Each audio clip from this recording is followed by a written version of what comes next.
Hi people, this is Max. So at the second day of the release, I have reached this undefeated rank in my server, and today I'm gonna show you guys my build. So for this part, for the willpower part, you want to get your earth element first to level 3. So what does it mean by level 3? Basically, it's you can see like each of these willpower it gives you. For example, this transformation willpower it gives you four earth, right? So when you have it sums up to 12 earth, then you have a level 3 uh, earth element cycle. So why earth element cycle? Uh, it's mainly because it gives you damage reduction and it provides a shield that equals to 6% of your max health every 12 seconds. This thing is massive if you're talking about your survivability during fights. So you want to get this thing done first. Okay, so now I'm gonna show you guys two examples of this earth element. So in this first clip, I do not have any earth element equipped. So as you can see, when this guy is doing his moveset on me, my health bar is pretty much like demolished, right? And on this clip, I do have it. You can see the earth cycle here, where my mouse is pointing. You can see the difference. I'm like way tankier. So after you have your earth element done, you want to move on to your wood element. At the end, you want to achieve a 3+3 cycle, which you can see in this photo, right? He has 12 wood and 12 earth. So that's a 3+3. Oh, why wood and earth? I've already explained earth, so here's why wood is important. The wood cycle provides CDR, cooldown reduction, to your character, to your skills. So during fights, you can refresh your skills quicker, way quicker, comparing to not having it. And it also do a vitality damage to your enemy. So some of you might wonder why wood instead of metal, instead of fire, instead of water in this mode. Fire and metal is actually effective if you are going if you're playing Guild War and 12 versus 12, but not this mode. Here's why. The metal element is extremely good when your crit chance is high, but then in the 3 versus 3 mode, your crit chance is pretty damn low, and there's only one way to increase it, but even after you increase it, it's not that powerful. And for fire, fire is actually pretty good, but not as good as wood. Fire gives you damage, increase your damage, doing some injury to enemy, right? But then this damage increase, it's not that great since it has a cooldown, and it does not. It's way too offensive for me actually. For wood, it gives you CDR, right? So in this game, you have your offensive and defensive skill in your build. There's no, it is not possible to have a build to just catering the offensive side and then 0 on defense. You will be evaporated in seconds. So for wood, when you use your offensive skill, it refreshes your defensive skill, and same ways goes to when you use your defensive skill, it also refresh your offensive skill.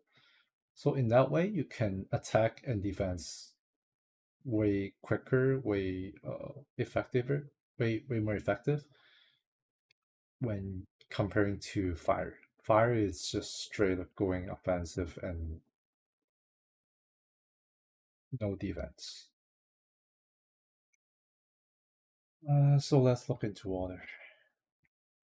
The water cycle, it's a tanky cycle comparing to wood, metal, and fire. But as a Nightwaker, I do not recommend to build up straight tank and then just tank all the damages instead of using your skills to deflect to evade damage. It's just not ideal. If you want to do that, play something else, really. So, not recommended unless you are really having problems to survive.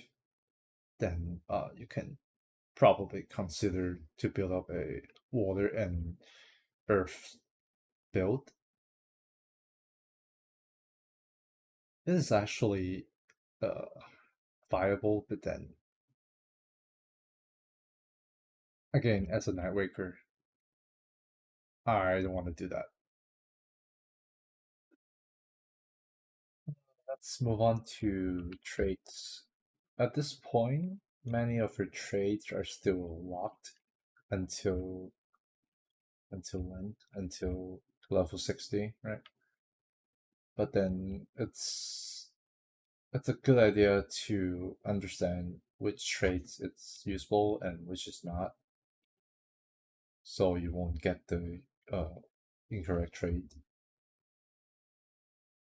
For this mode, I personally recommend having Iron Arm, this one, which gives you defense, defense stats, and then you want to move on to this Heaven's Ballad, which gives you elemental damage, and also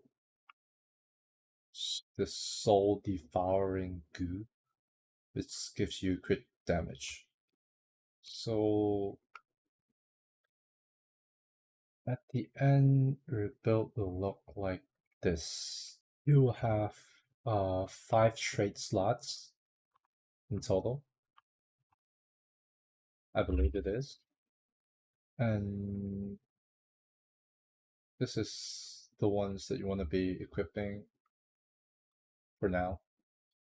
Uh, this three, I've already mentioned it, so I'm not going to talk about it.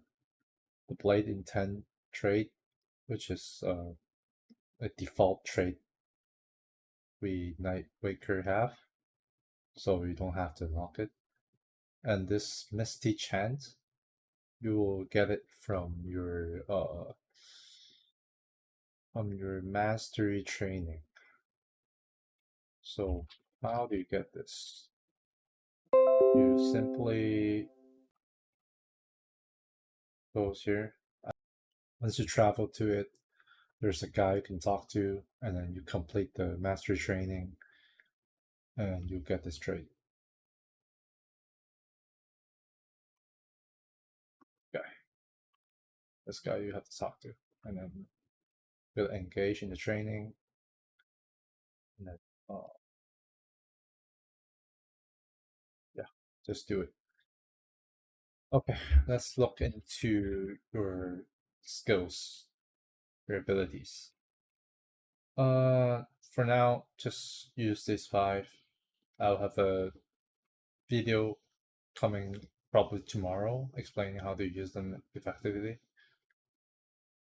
And for your hero skill, use Jade Cloud Flute.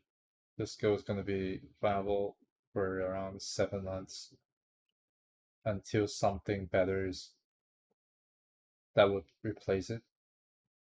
But for now, just use it. And for your school skill, use Heavenly Firestorm. And Later on, once this is unlocked, this tail bloom grabs is unlocked, it you can use it. This is this this skill is very strong if you know how to use it. It's a counter attack skill, but you gotta know what kind of skill that you can counter attack with it. And later on, there will also be a video explaining how to do that. But so for now, just use this. One thing that I forgot to mention is this Frozen Flame Mastery trait. Uh, you want to unlock it since it is essential for us, Nightwaker. You're gonna use this across all modes, including 12 versus 12, 3 versus 3, and Guild Wars. Also dungeons. It's pretty much essential to us. And beware of the proficiency XP requirement, which is 2000. There's a XP cap that you can acquire weekly here. For next week, once you get this Heaven's Ballot trait and you equip it to your build, you have to play with it until you reach this cap. Right? You get 1200 XP, and then goes on to next week, the week after, not next week, the week after, you get the another 800. Then you can unlock this Frozen Flames master trait. Beware that when you try to level it up, do not equip any other trait from the other classes. Otherwise, the XP is gonna distribute it to all class, and it will requires more than 3 or 4 weeks to unlock this master trait. So just beware of it.